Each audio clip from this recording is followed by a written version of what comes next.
अस्सलाम वालेकुम। तमाम उर्दू फिक्शन सुनने वालों को वेलकम। मैं हूं आपका होस्ट हैदर अली जान। आज जो मैं कहानी पढ़ने जा रहा हूं उसका उन्वान है टेटवाल का कुत्ता और उसे लिखा है सादत हसन मंटो ने। आइए सुनते हैं टेटवाल का कुत्ता। कई दिन से तरफीन अपने अपने मोर्चे पर जमे हुए थे। दिन में इधर और उधर से 10-12 फायर हो जाते थे जिनकी आवाज़ के साथ कोई इंसानी चीख बुलंद नहीं होती थी। मौसम बहुत खुशगवार था। हवा खुदरू फूलों की महक में बसी हुई थी। पहाड़ियों की ऊंचाइयों और ढलवानों पर जंग से बेखबर कुदरत अपने मुकर्ररा अशगाल में मसरूफ़ थी। परिंदे इसी तरह चहचहाते थे, फूल उसी तरह खिल रहे थे और शहद की सुस्त रो मक्खियाँ उसी पुराने ढंग से उन पर ऊँघ ऊँघ कर रस चूसती थीं। जब पहाड़ियों में किसी फायर की आवाज़ गूंजती तो चहचहाते हुए परिंदे चौंक कर उड़ने लगते, जैसे किसी का हाथ सांस के गल तार से जा टकराया है और उनकी समात को सदमा पहुंचाने का मौजब हुआ है। सितंबर का इंजाम अक्टूबर के आगाज से बड़े गुलाबी अंदाज में बगलगीर हो रहा था। ऐसा लगता था कि मौसम सरमा और गर्मा में सुलह सफाई हो रही है। नीले नीले आसमान पर धुंधकी हुई रुई ऐसे पतले पतले और हल्के हल्के बादल यूं तैरते थे जैसे तफरी कर रहे हैं। पहाड़ी मोर्चों में दोनों तरफ के सिपाही कई दिन से बड़ी कोफ्त महसूस कर रहे थे कि कोई फैसला कुन बात क्यों वकुआ पजीर नहीं होती। उकता कर उनका जी चाहता था कि मौका बे मौका एक दूसरे को शेर सुनाए, कोई ना सुने तो ऐसे ही गुनगुनाते रहें। पथरीली जमीन पर औंधे या सीधे लेटे रहते थे और जब हुक्म मिलता था एक दो फायर कर देते थे। दोनों के मोर्चे बड़ी महफूज जगह थे। गोलियां पूरी रफ्तार से आती थीं और पत्थरों की ढाल के साथ टकराकर वहीं चित हो जाती थीं। दोनों पहाड़ियां जिन पर ये मोर्चे थे करीब करीब एक कद की थीं। दरमियान में छोटी सी सब्ज पोश वादी थी जिसके सीने पर एक नाला मोटे सांप की तरह लौटता रहता था। हवाई जहाज का कोई खतरा नहीं था। तोपें इनके पास थीं ना उनके पास, इसलिए दोनों तरफ बेखौफ व खतरा आग जलाई जाती थी। उनसे धुएं उठते और हवाओं में घुल मिल जाते। रात को चूंकि बिल्कुल खामोशी होती थी, इसलिए कभी कभी दोनों मोर्चों के सिपाहियों को एक दूसरे के किसी बात पर लगाए हुए कह के सुनाई दे जाते थे। कभी कोई लहर में आके गाने लगता तो उसकी आवाज रात के सन्नाटे को जगा देती। एक के पीछे एक बाज गश्त सदाएं गूंजती तो ऐसा लगता कि पहाड़ियां आमोख्ता दोहरा रही हैं। चाय का दौर खत्म हो चुका था। पत्थरों के चूल्हे में चीड़ के हल्के फुल्के कोयले करीब करीब सर्द हो चुके थे। आसमान साफ था, मौसम में खुनकी थी। हवा में फूलों की महक नहीं थी, जैसे रात को उन्होंने अपने इतरदान बंद कर लिए थे।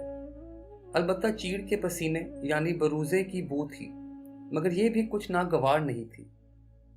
सब कंबल ओढ़े सो रहे थे, मगर कुछ इस तरह के हल्के से इशारे पर उठकर लड़ने मरने के लिए तैयार हो सकते थे।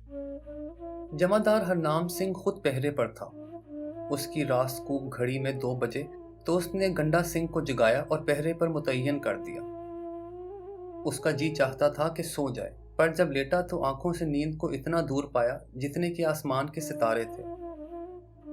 जमादार हरनाम सिंह चित लेटा इनकी तरफ देखता रहा और गुनगुनाने लगा, जुत्ती लहनियां सितारियां वाली वे हरनाम सिंगा हो यारा बाहें तेरी महीन बिक जाए। और हरनाम सिंह को आसमान पर हर तरफ सितारों वाले जूते बिखरे नजर आए जो झिलमिल झिलमिल कर रहे थे। जुत्ती लैदूं सितारियां वाली नी हरनाम कौरे हो नारे भावे मेरी महीन बिक जाए। ये गाकर वो मुस्कुराया। फिर ये सोचकर कि नींद नहीं आएगी उसने उठकर सबको जगा दिया। नार के जिक्र ने उसके दिमाग में हलचल पैदा कर दी थी। वो चाहता था कि ऊट पटांग गुफ्तगू हो जिससे इस बोली की हर नाम कोरी कैफियत पैदा हो जाए। चुनाचे बातें शुरू हुई मगर उखड़ी उखड़ी रही। बंता सिंह जो इन सब में कम उम्र और खुश आवाज था एक तरफ हटकर बैठ गया। बाकी अपनी बज़ाहिर पुरलुत्फ बातें करने और जमाइयां लेते रहे। थोड़ी देर के बाद बंता सिंह ने एकदम अपनी पुरसोज आवाज में हीर गाना शुरू कर दी। हीर आखिया जुगिया झूठ बोले कौन रुठरे यार मनाउंदा ही, ऐसा कोई ना मिलिया मैं ढूंढ थकी ਜਿਹੜਾ ਗਿਆਨ ਨੂੰ ਮੋੜ ਲਿਆਉਂਦਾ ਏ। ਇੱਕ ਬਾਜ਼ ਤੋਂ ਕਾਂਗ ਨੇ ਕੂੰਜ ਖੋਈ, ਵੇਖਾਂ ਚੁੱਪ ਹੈ ਕਿ ਕੁਰ ਲਾਉਂਦਾ ਈ। ਦੁੱਖਾਂ ਦੀਆਂ ਨੂੰ ਗੱਲਾਂ ਸੁੱਖ ਦੀਆਂ, ਨੀ किस्से जोड़ जहान सुनाऊंदा ही। फिर थोड़े वक्फे के बाद उसने हीर की इन बातों का जवाब रांझे की जुबान में गाया। जेड़े बाज तो कांग ने कूंज खोई, सबर शुक्र कर बाज फना होया। एवें हाल है उस फकीर दानी, धुन माल गया ते तबाह होया। करें सदक ते कम मालूम होवे, तेरा रब रसूल गवाह होया। दुनिया छड़ उदासियां पहन लईयां, सैयद वारसों हुन वारिस शाह होया।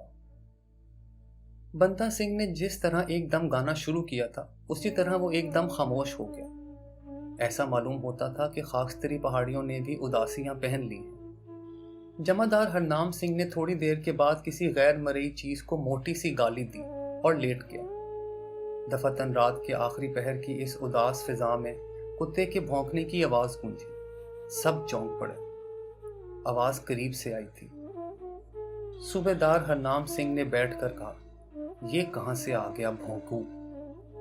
कुत्ता फिर भौंका। अब उसकी आवाज और भी नजदीक से आई थी। चंद लम्हात के बाद दूर झाड़ियों में आहट हुई। बंता सिंह उठा और उनकी तरफ बढ़ा। जब वापस आया तो उसके साथ एक आवारा सा कुत्ता था जिसकी दुम हिल रही थी। वो मुस्कुराया। जमादार साहब, मैं हूँ कम्स, उधर बोला तो कहने लगा, मैं हूं चपड़ झुनझुन।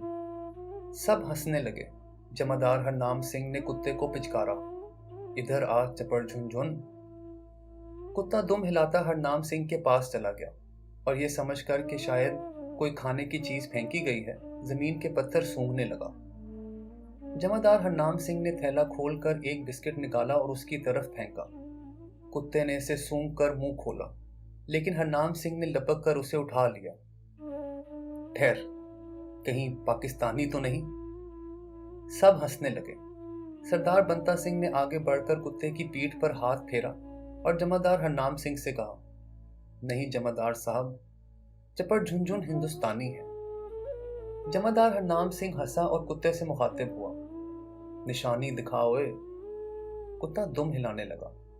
हरनाम सिंह जरा खुल के हंसा, ये कोई निशानी है? दुम तो सारे कुत्ते हिलाते हैं। बंता सिंह ने कुत्ते की लर्जा दुम पकड़ ली। शर्मार्थी है बेचारा। जमादार हरनाम सिंह ने बिस्किट फेंका जो कुत्ते ने फौरन दबोच लिया। एक जवान ने अपने बूट की एड़ी से जमीन खोदते हुए कहा, अब कुत्तों को भी या तो हिंदुस्तानी होना पड़ेगा या पाकिस्तानी। जमादार ने अपने थैले से एक बिस्किट निकाला और फेंका। पाकिस्तानियों की तरह पाकिस्तानी कुत्ते भी गोली से उड़ा दिए जाएंगे। एक ने जोर से नारा बुलंद किया, हिंदुस्तान जिंदाबाद। कुत्ता जो बिस्किट उठाने के लिए आगे बढ़ा था, डर के पीछे हट गया। उसकी दुम टांगों के अंदर घुस गई। जमादार हरनाम सिंह हंसा, अपने नारे से क्यों डरता है चपड़ झुनझुन? खा, ले, एक और ले। उसने थैले से एक और बिस्किट निकालकर उसे दिया। बातों बातों में सुबह हो गई। सूरज अभी निकलने का इरादा ही कर रहा था कि 400 उजाला हो गया। जिस तरह बटन दबाने से एकदम बिजली की रोशनी होती है, उसी तरह सूरज की शुआएं देखते ही देखते उस पहाड़ी इलाके में फैल गई जिसका नाम टेटवाल था। इस इलाके में काफी देर से लड़ाई जारी थी। एक एक पहाड़ी के लिए दर्जनों जवानों की जानें जाती थी। फिर भी कब्जा गैर यकीनी होता था। आज ये पहाड़ी उनके पास है, कल दुश्मन के पास, परसों फिर उनके कब्जे में। इससे दूसरे रोज वो फिर दूसरों के पास चली जाती थी। सूबेदार हरनाम सिंह ने दूरबीन लगाकर आसपास का जायजा लिया। सामने पहाड़ी से धुआं उठ रहा था। इसका ये मतलब था कि चाय वगैरह तैयार हो रही है। इधर भी नाश्ते की फिक्र हो रही थी। आग सुलगाई जा रही थी। उधर वालों को भी यकीनन इधर से धुआं उठता दिखाई दे रहा था। नाश्ते पर सब जवानों ने थोड़ा थोड़ा कुत्ते को दिया, जो उसने खूब पेट भर के खाया। सब उससे दिलचस्पी ले रहे थे, जैसे वो उसको अपना दोस्त बनाना चाहते हैं। उसके आने से काफी चहल पहल हो गई थी। हर एक उसको थोड़े थोड़े वक्फे के बाद पिचकार कर चपड़ झुनझुन के नाम से पुकारता और उसे प्यार करता। शाम के करीब दूसरी तरफ पाकिस्तानी मोर्चे में सूबेदार हिम्मत खान अपनी बड़ी बड़ी मूछों को, जिनसे बेशुमार कहानियां वाबस्ता थीं, मरोड़ देखकर टेटवाल के नक्शे का बगौर मुतालिया कर रहा था। اس کے ساتھ ہی وائرلیس آپریٹر بیٹھا تھا اور صوبیدار ہمت خان کے لیے پلاٹون کمانڈر سے ہدایت وصول کر رہا تھا۔ کچھ دور ایک پتھر سے ٹیک لگائے اور اپنی بندوق لیے بشیر ہولے ہولے گنگنا رہا تھا، چن کتھے گوائی آئی رات وے، چن کتھے گوائی آئی۔ بشیر نے مزے میں آ کر آواز ذرا اونچی کی تو صوبیدار ہمت خان کی کڑک بلند ہوئی۔ اوئے، کہاں رہا ہے تو رات بھر؟ بشیر نے سوالیہ نظروں سے ہمت خان کو دیکھنا شروع کیا، جو بشیر کی بجائے کسی اور سے مخاطب تھا۔ بتاؤ اوئے۔ بشیر نے دیکھا، کچھ فاصلے پر وہ آوارہ کتا بیٹھا تھا جو کچھ دن ہوئے ان کے مورچے میں بن بلائے مہمان کی طرح آیا تھا اور وہیں ٹک گیا تھا۔ بشیر مسکرایا اور کتے سے مخاطب ہو کر بولا، چن کتھے گوائی آئی رات وے، چن کتھے گوائی آئی۔ کتے نے زور سے دم ہلانا شروع کی، جس سے پتھریلی زمین پر جھاڑو سی پھیرنے لگی۔ صوبیدار ہمت خان نے ایک کنکر اٹھا کر کتے کی طرف پھینکا۔ سالے کو دم ہلانے کے سوا اور کچھ نہیں آتا۔ بشیر نے ایک دم کتے کی طرف غور سے دیکھا۔ اس کی گردن میں کیا ہے؟ یہ کہہ کر وہ اٹھا، مگر اس سے پہلے ایک اور جوان نے کتے کو پکڑ کر اس کی گردن میں بندھی ہوئی رسی اتاری۔ اس میں گتے کا ایک ٹکڑا پرویا ہوا تھا جس پر کچھ لکھا تھا۔ صوبیدار ہمت خان نے یہ ٹکڑا لیا اور اپنے جوانوں سے پوچھا، جانتا ہے تم میں سے کوئی پڑھنا؟ بشیر نے آگے بڑھ کر گتے کا ٹکڑا لیا۔ ہاں، کچھ پڑھ لیتا ہوں۔ اور اس نے بڑی مشکل سے حروف جوڑ جوڑ کر یہ پڑھا، چپ چپڑ چھن چھن، چپڑ جھن جھن۔ یہ کیا ہوا؟ صوبیدار ہمت خان نے اپنی بڑی بڑی تاریخی مونچھوں کو زبردست مروڑ دیا۔ کوڈ ورڈ ہوگا کوئی۔ پھر اس نے بشیر سے پوچھا، کچھ اور لکھا ہے بشیر؟ بشیر نے جو حروف شناسی میں مشغول تھا جواب دیا، جی ہاں، یہ ہندوستانی کتا ہے۔ صوبیدار ہمت خان نے سوچنا شروع کیا، مطلب کیا ہوا اس کا؟ کیا پڑھا تھا تم نے؟ چپڑ؟ بشیر نے جواب دیا، چپڑ جھن جھن۔ ایک جوان نے بڑے اعلانیہ انداز میں کہا، جو بات ہے اسی میں ہے۔ صوبیدار ہمت خان کو یہ بات معقول معلوم ہوئی۔ ہاں، کچھ ایسا لگتا ہے۔ بشیر نے گتے پر لکھی ہوئی پوری عبارت پڑھی، چپڑ جھن جھن، یہ ہندوستانی کتا ہے۔ صوبیدار ہمت خان نے وائرلیس سیٹ لیا اور کانوں پر ہیڈ فون جما کر پلاٹون کمانڈر سے خود اس کتے کے بارے میں بات چیت کی۔ وہ کیسے آیا تھا، کس طرح ان کے پاس کئی دن پڑا رہا، پھر ایکا ایک غائب ہو گیا اور رات بھر غائب رہا۔ اب آیا ہے تو اس کے گلے میں رسی نظر آئی جس میں گتے کا ایک ٹکڑا تھا۔ اس پر جو عبارت لکھی تھی وہ اس نے 3-4 مرتبہ دہرا کر پلاٹون کمانڈر کو سنائی، مگر کوئی نتیجہ برآمد نہ ہوا۔ بشیر الگ کتے کے پاس بیٹھ کر اسے کبھی پچکار کر کبھی ڈرا دھمکا کر پوچھتا رہا کہ وہ رات کہاں غائب رہا تھا اور اس کے گلے میں وہ رسی اور گتے کا ٹکڑا کس نے باندھا تھا، مگر کوئی خاطر خواہ جواب نہ ملا۔ وہ جو سوال کرتا اس کے جواب میں کتا اپنی دم ہلا دیتا۔ آخر غصے میں آ کر بشیر نے اسے پکڑ لیا اور زور سے جھٹکا دیا۔ کتا تکلیف کے باعث چاؤں چاؤں کرنے لگا۔ وائرلیس سے فارغ ہو کر صوبیدار ہمت خان نے کچھ دیر نقشے کا بغور مطالعہ کیا، پھر فیصلہ کن انداز میں اٹھا اور سگریٹ کی ڈبیا کا ڈھکنا کھول کر بشیر کو دیا۔ بشیرے، لکھ اس پر گرمکھی میں ان کیڑے مکوڑوں کو۔ بشیر نے سگریٹ کی ڈبیا کا گتا لیا اور پوچھا، کیا لکھوں صوبیدار صاحب؟ صوبیدار ہمت خان نے مونچھوں کو مروڑ دے کر سوچنا شروع کیا۔ لکھ دے، بس لکھ دے۔ یہ کہہ کر اس نے جیب سے پینسل نکال کر بشیر کو دی۔ کیا لکھنا چاہیے؟ بشیر پینسل کے منہ کو لب لگا کر سوچنے لگا، پھر ایک دم سوالیہ انداز میں بولا، سپڑ سن سن۔ لیکن فوراً ہی مطمئن ہو کر اس نے فیصلہ کن لہجے میں کہا، ٹھیک ہے، چپڑ جھن جھن کا جواب سپڑ سن سن ہی ہو سکتا ہے۔ کیا یاد رکھیں گے اپنی ماں کے سکیڑے۔ بشیر نے پینسل سگریٹ کی ڈبیا پر جمائی۔ سپڑ سن سن، 16 آنے لکھ، سپڑ سن سن۔ یہ کہہ کر صوبیدار ہمت خان نے زور کا کہکا لگایا، اور آگے لکھ، یہ پاکستانی کتا ہے۔ صوبیدار ہمت خان نے گتا بشیر کے ہاتھ سے لیا، پینسل سے اس میں ایک طرف چھید کیا اور رسی میں پرو کر کتے کی طرف بڑھا۔ لے جا یہ اپنی اولاد کے پاس۔ یہ سن کر سب جوان خوب ہنسے۔ صوبیدار ہمت خان نے کتے کے گلے میں رسی باندھ دی۔ وہ اس دوران میں اپنی دم ہلاتا رہا۔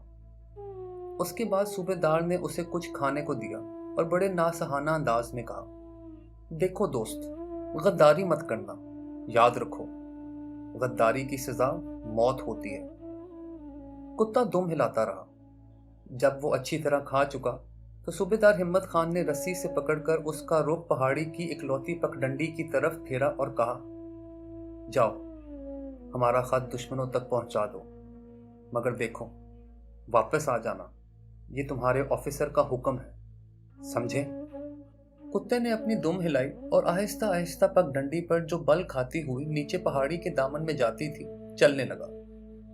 صوبیدار ہمت خان نے اپنی بندوق اٹھائی اور ہوا میں ایک فائر کیا۔ فائر اور اس کی بازگشت دوسری طرف ہندوستانیوں کے مورچے میں سنی گئی۔ اس کا مطلب ان کی سمجھ میں نہ آیا۔ جمیندار ہرنام سنگھ معلوم نہیں کس بات پر چڑچڑا ہو رہا تھا، یہ آواز سن کر اور بھی چڑچڑا ہو گیا۔ اس نے فائر کا حکم دے دیا۔ آدھے گھنٹے تک چنانچہ دونوں مورچوں سے گولیوں کی بیکار بارش ہوتی رہی۔ جب اس شغل سے اکتا گیا تو جمیندار ہرنام سنگھ نے فائر بند کر دیا اور داڑھی میں کنگھا کرنا شروع کر دیا۔ اس سے فارغ ہو کر اس نے جالی کے اندر سارے بال بڑے سلیقے سے جمائے اور بنتا سنگھ سے پوچھا، اوئے بنتیا، چپڑ جھنجھن کہاں گیا؟ بنتا سنگھ نے چیڑ کی خوش لکڑی سے بروزہ اپنے ناخنوں سے جدا کرتے ہوئے کہا، کتے کو گھی ہضم نہیں ہوا۔ بنتا سنگھ اس محاورے کا مطلب نہ سمجھا۔ ہم نے تو اسے گھی کی کوئی چیز نہیں کھلائی تھی۔ یہ سن کر جمیندار ہرنام سنگھ بڑے زور سے ہنسا۔ اوئے ان پڑھ، تیرے ساتھ تو بات کرنا 95 کا گھاٹا ہے۔ اتنے میں وہ سپاہی جو پہرے پر تھا اور دوربین لگائے ادھر ادھر دیکھ رہا تھا ایک دم چلایا، وہ آ رہا ہے۔ سب چونک پڑے۔ جمیندار ہرنام سنگھ نے پوچھا، کون؟ پہرے کے سپاہی نے کہا، کیا نام تھا اس کا؟ چپڑ جھنجھن۔ چپڑ جھنجھن؟ یہ کہہ کر جمیندار ہرنام سنگھ اٹھا۔ کیا کر رہا ہے؟ پہرے کے سپاہی نے جواب دیا، آ رہا ہے۔ جمیندار ہرنام سنگھ نے دوربین اس کے ہاتھ سے لی اور دیکھنا شروع کیا۔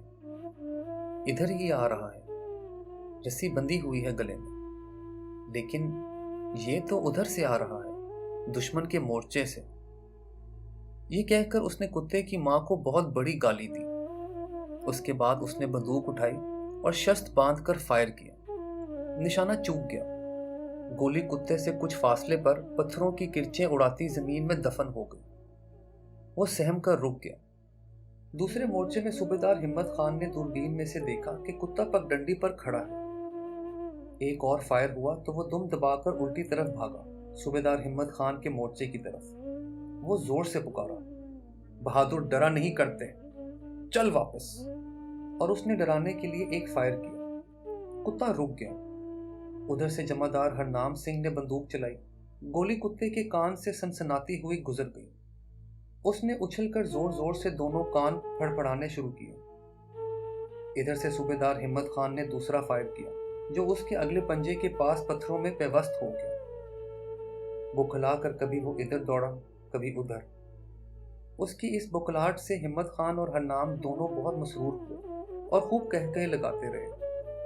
کتے نے جمیندار ہرنام سنگھ کے مورچے کی طرف بھاگنا شروع کیا۔ اس نے یہ دیکھا تو بڑے تاؤ میں آ کر موٹی سی گالی دی اور اچھی طرح شست باندھ کر فائر کیا۔ گولی کتے کی ٹانگ میں لگی۔ ایک فلک شگاف چیخ بلند ہوئی۔ اس نے اپنا رخ بدلا۔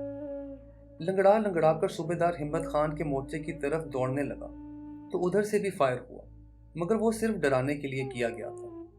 ہمت خان فائر کرتے ہی چلایا، بہادر پرواہ نہیں کیا کرتے زخموں کی، کھیل جاؤ اپنی جان پر، جاؤ جاؤ۔ کتا فائر سے گھبرا کر مڑا۔ ایک ٹانگ اس کی بالکل بیکار ہو گئی تھی۔ باقی 3 ٹانگوں کی مدد سے اس نے خود کو چند قدم دوسری جانب گھسیٹا کہ جمیندار ہرنام سنگھ نے نشانہ تاک کر گولی چلائی، جس نے اسے وہیں ڈھیر کر دی۔ सूबेदार हिम्मत खान ने अफसोस के साथ कहा, शहीद हो गया बेचारा। जमादार हरनाम सिंह ने बंदूक की गरम गरम नाली अपने हाथ में ली और कहा, वही मौत मरा जो कुत्ते की होती है। अभी आप सुन रहे थे सादत हसन मंटो का लिखा हुआ अफसाना टेटवाल का कुत्ता। उम्मीद है आपको पसंद आया होगा। मैं इंशाल्लाह फिर हाजिर होऊंगा एक नए अफसाने के साथ। तब तक के लिए अपना खूब ख्याल रखिए। खुदा हाफिज।